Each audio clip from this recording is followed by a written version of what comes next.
Hello mga mare koy. Uy, sino ka diyan? Nagising ako ng madaling araw, hindi na ako ulit makatulog. Nagising ako dahil iihi lang naman ako pero di na ako nakatulog ulit. Alam niyo ba kung anong oras pa lang? 2:00 pa lang ng madaling araw, Pero ito ako at gising na. Dahil di na ako makatulog ulit ako ay magtitimpla ng kape. Hindi naman pampatulog yung kape. At dito ko nga pala titimplahin yung aking kape. Dito sa maliit na tasa na to. Palang tasa na to ay bigay sa akin ng mama ng kaibigan ko. Ibang cute. Tara, samahan niyo ako magtimpla ng aking kape. At ang aking titimplahin pala for today's video, stick. Alam ko nakikita nyo sa video ko eh. At eto, magtitimpla na nga ako ng aking kape. Pagpasensyahan nyo na nga pala kung medyo iba yung boses ko ngayon. Medyo sinisipon kasi ang mare nyo. Lahat ba sinisipon na? Charot. At syempre bago ko lagyan ng tubig mainit, i-check muna natin yan. Check muna natin kung mainit pa ba o hindi na para naman hindi maulit yung nangyari nung nakaraang nagtimpla ako ng kape ko. At ayun, mainit pa nga kaya naman nilagyan ko na nga yung kape ko. At eto na nga siya, nakapagtimpla na ako ng aking black coffee. Walang halong asukal yan mga mare ko. Huy, tiis-tiis ka talaga sa pait, Mima.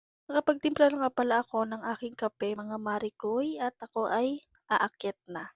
At eto nakaakyat na nga ako at eto nga si Baby Elise tulog na tulog. Kaya naman wag tayong mag-iingay baka kasi magising. At ayan, for the kape na nga ang marin nyo sa madaling araw. Kaya kung mapanood mo tong video ko ay sign mo na to magtimpla ka na ng kape mo ng madaling araw. Charot. At pagkagising nga namin, nagpahatid na nga kami kay Papa Noriel dito sa kabila. Dahil sobrang init na nga doon sa bahay at para kang nasa oven. At ano ang gagawin?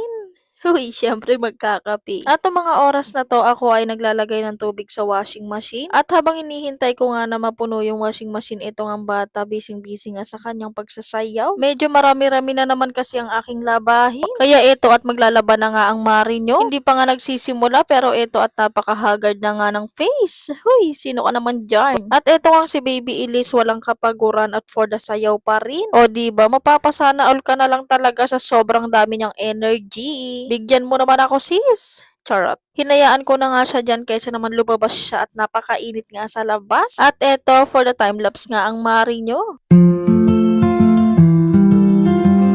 At ng mga oras na to, mga marikoy, ako nga ay magsasampay na. Syempre, yung una kong nilabahan, yung mga damit nga ni Baby Elise. At eto, tinanggal ko na nga sa dryer para nga maisampay ko na. Ewan ko na nga lang talaga kung hindi pa to matuyo agad-agad dahil sa sobrang init. Kitang-kita naman dyan na sobrang init talaga sa labas. At eto, naihangir ko na nga yung mga damit ni Baby Elise, kaya naman ilalabas ko na. Para naman matuyo siya agad-agad, sayang naman yung init. Para magamit ko pa yung hangir. At kinagabihan na nga pala to, mga marikoy, at eto nga ang mari nyo. Uy, fresh na fresh naman yarn. Grabe naman yarn, parang may pinaghahandaan. Charot.